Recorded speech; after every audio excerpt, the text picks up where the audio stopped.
Welcome to the finale of my Orlando trip. If you followed along with parts 1 and 2, you'll remember we stayed at Disney's Coronado Springs Resort, a destination all on its own. So it was important to spend a little time there enjoying a leisurely breakfast before a long day of park hopping. And while I'm not a waffle fan, I couldn't resist trying the iconic Mickey waffles.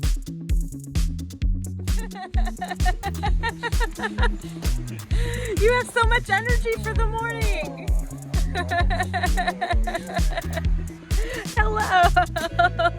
Thank you for saying hi.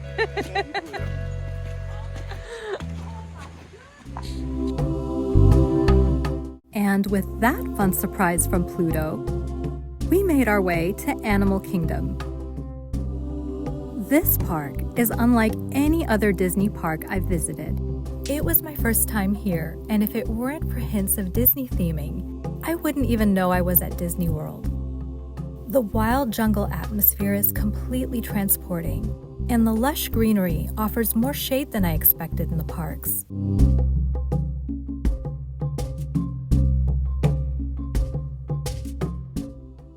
One of my favorite memories was a mesmerizing performance by this tree lady called Divine. She moves so slowly and gracefully, she invites you to pause and notice. Camouflaged so seamlessly into her surroundings, you could nearly miss her if she wasn't moving.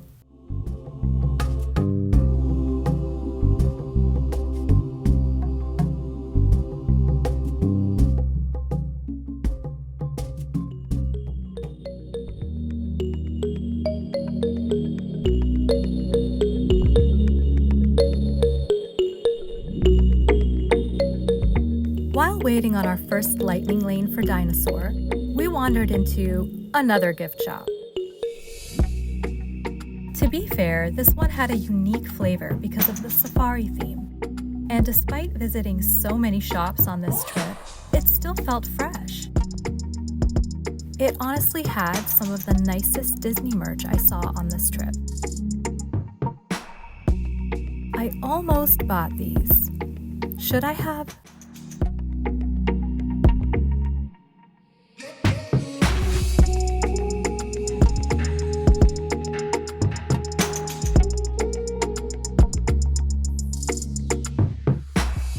Love this. Cute Tinkerbell ears. I like the sequins.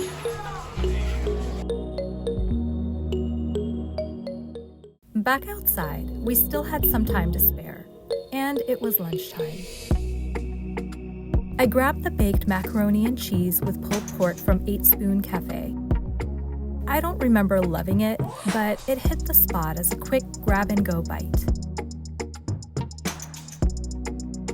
Whenever we passed by the Tree of Life, I couldn't stop admiring it. Over 300 animals are carved into its surface. And with its faux leaves and intricate details, it's such a focal point of the park. There's even a hidden Mickey tucked in somewhere. At its base, we caught one of the very last performances of It's Tough to Be a Bug. The show is closing to make way for Zootopia, and it felt so special to be among the last audiences to see it, just a day before it ended forever. Soon after, our lightning lane for Dinosaur was ready, so we headed into Dinoland for our prehistoric Jeep adventure. I've always found dinosaurs fascinating, and I really loved this ride. I was a little bummed to hear it will be closing next year, but so glad I got to experience it before the new Encanto and Indiana Jones attractions arrive.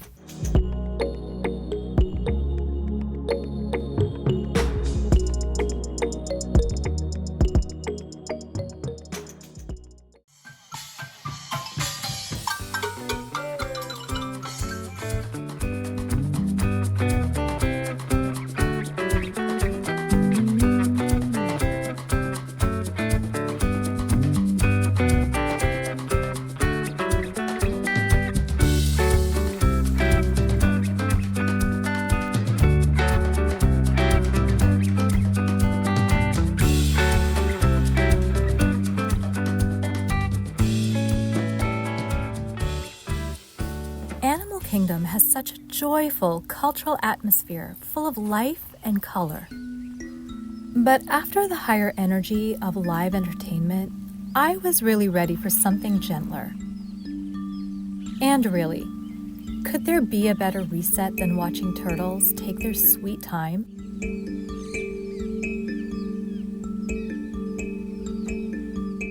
The Tree of Life never stopped captivating me. It is so stately and magical. Up close, it feels like stepping into an enchanted rainforest. It is a beautiful symbol of deep roots, diversity, and the interdependence of all living things.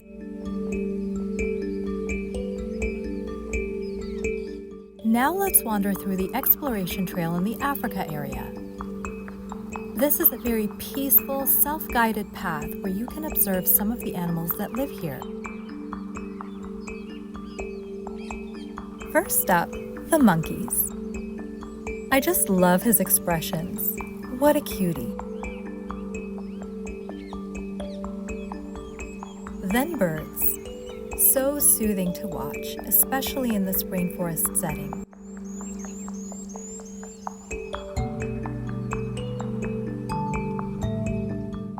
And what about the gorillas lounging without a care? I couldn't decide if they're relaxed or bored. And this one makes me want to take a nap.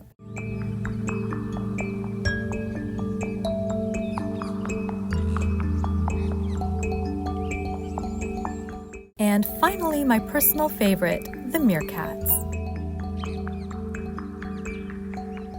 This little one on lookout had me smiling, so alert and watchful.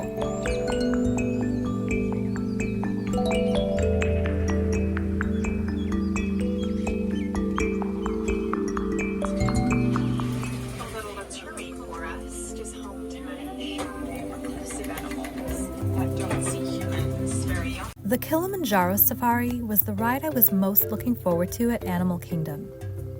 There's nothing quite like sitting back and seeing the animals so close.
After our safari adventure, we grabbed a quick snack and set off for Pandora, the world of Avatar. And it did not disappoint. It is truly immersive. From the moment you enter, it feels as if you've been dropped straight into the otherworldly jungle of the films. The landscape is mystical and lush, with massive floating mountains rising overhead. They are breathtaking in person. Since I tend toward motion sickness, we skipped the 3D flight of passage and instead drifted deeper into Pandora on the Navi River journey. It was a serene, glowing voyage, the perfect way to experience the magic of this world.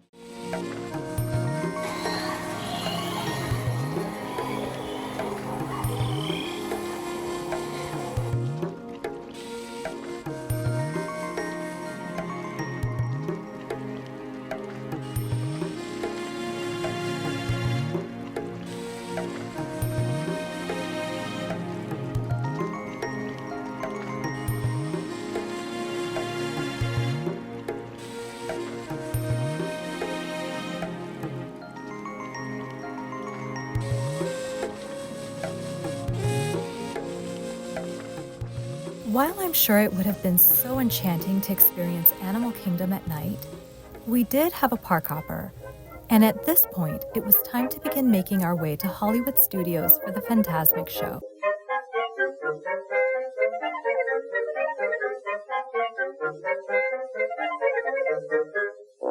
The bus ride was quicker and easier than I expected, and by the time we arrived, it was about 7 o'clock. I had been fading a little in the afternoon, but the energy of this vibrant park gave me a second wind. A gentle evening breeze drifted through, and the neon lights glowing after sunset felt like a perfect prelude to the night ahead. A Disney park is the only time I get to pull out these fun accessories. Indulge me.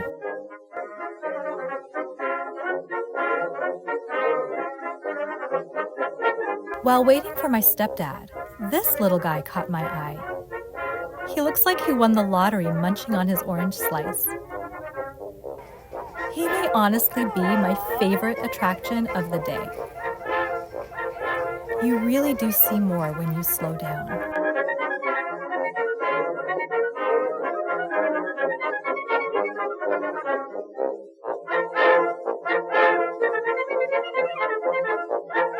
I love how spread out this park is. It feels wider and more open than California Adventure, but the atmosphere still carries that same old Hollywood nod, with jazzy music drifting across the water and the fun, kitschy details tucked everywhere.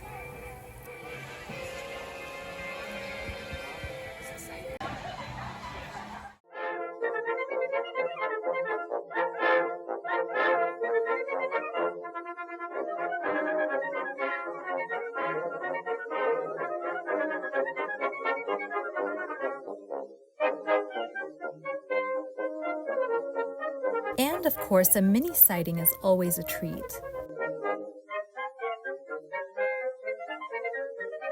Sometimes the in-between moments are my favorite. Not rushing to a ride, just soaking in that Disney nightlife. The whole park buzzed with that special evening energy as we made our way toward Fantasmic. This is the first time I had a good seat for this show and actually got to see it from beginning to end.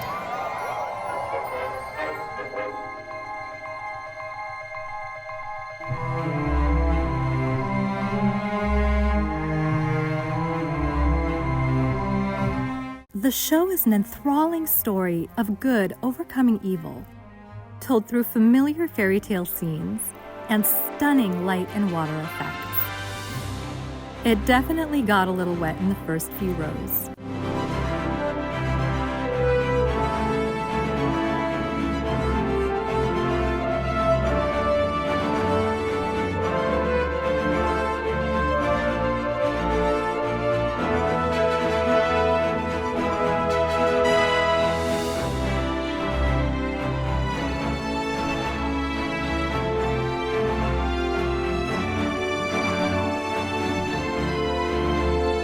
Running at about 30 minutes, parts may feel a little scary for some kids.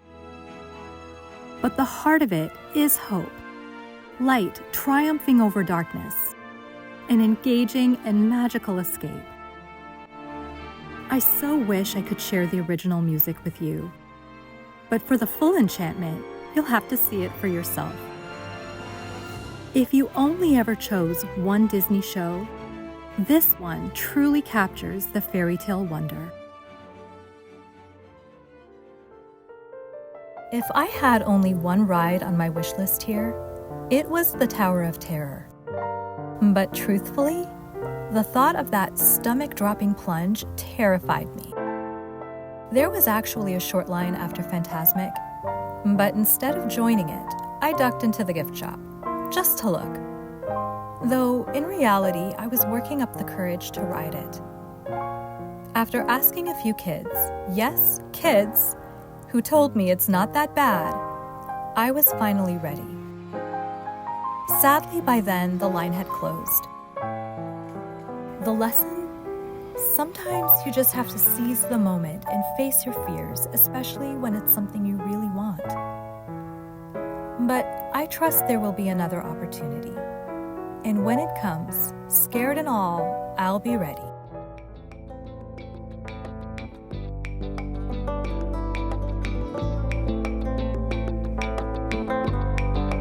After 3 full days at the Disney parks, plus a travel day, you can imagine I was longing for a slower pace. This was my chance to really explore and enjoy the Coronado hotel grounds. The sky was overcast and I definitely experienced that famous Florida mugginess. But it didn't stop me from wandering and admiring the beauty all around me. The most restful aspect was simply being able to take my time without rushing anywhere.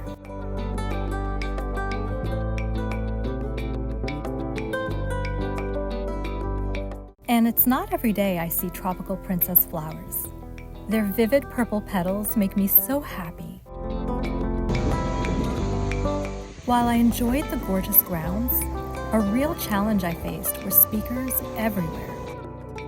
I had packed a book in search of a quiet spot to relax for the day, but had to wander nearly off grounds before I found a spot peaceful enough. Even then, I felt a little too exposed to passersby and still needed my headphones. Despite that, the day was deeply restorative. The gift of unhurried time is rare, and I was grateful to slow down and listen to both my surroundings and my own heart.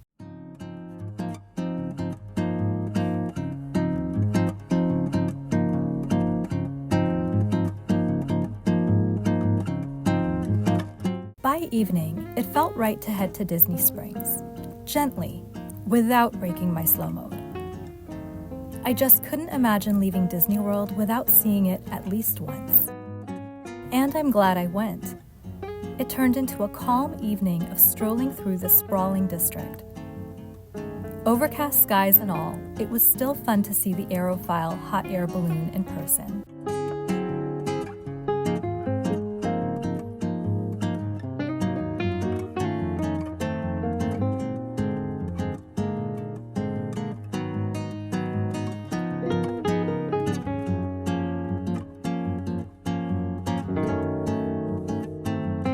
I hadn't realized just how large Disney Springs is. Much bigger than downtown Disney, with themed pockets that range from upscale to whimsical in that classic Disney fashion.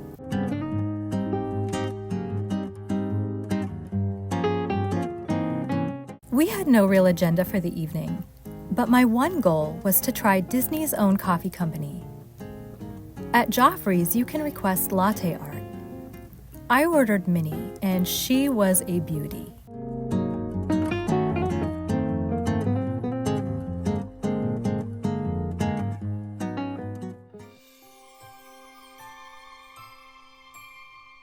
If you've seen parts 1 and 2, you know how much I love Christmas. Discovering the Days of Christmas store made my evening. It's the largest Disney Christmas shop, and exploring it felt like Christmas morning.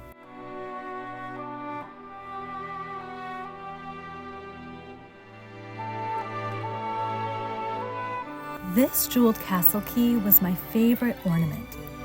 If the gems had been a different color, I wouldn't have thought twice.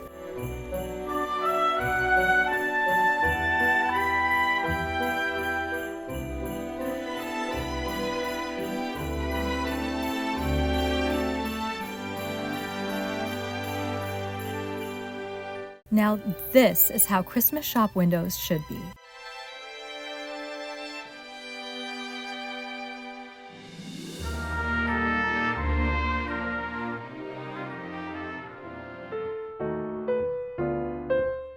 After dinner at Earl of Sandwich, we ended the night at the World of Disney store, where I picked up a Sleeping Beauty necklace as a souvenir.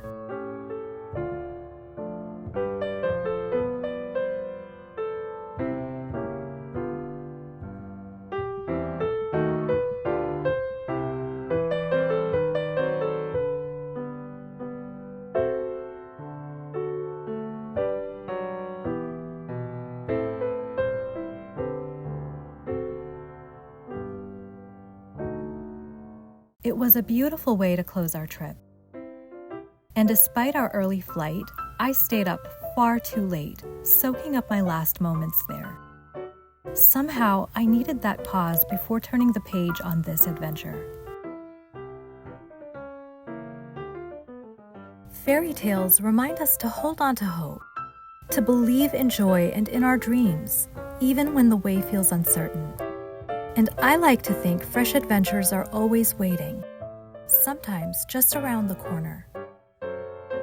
May we never forget that joy has a way of returning, and often when we least expect it.